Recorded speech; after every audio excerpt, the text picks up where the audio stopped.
Sebuah rekaman drone memperlihatkan suasana Mariinka Ukraina yang dipenuhi kepulan asap. Asap ini akibat tembakan api yang diluncurkan tank-tank hingga artileri Rusia secara bersamaan. Rekamannya beredar di Telegram pada Jumat 26 Mei 2023. Dalam keterangan unggahan disebutkan, inilah pekerjaan tank dan artileri Rusia di posisi angkatan bersenjata Ukraina di Mariinka. Bangunan yang ditinggali tentara Ukraina tampak luluh lantak.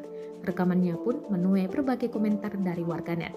Perang yang terjadi di antara pasukan militer Rusia dengan Ukraina hingga hari ini, Sabtu 27 Mei 2023, telah berlangsung selama 458 hari. Konflik di antara negara bertetangga itu sampai saat ini terus berlanjut dan belum terlihat akan segera berakhir.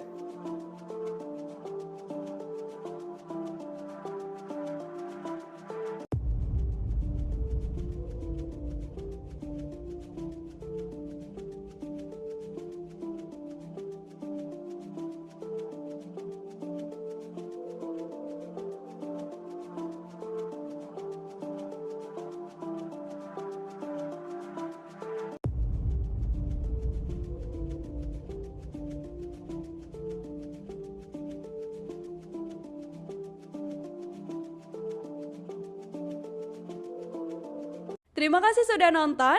Jangan lupa like, subscribe, dan share ya.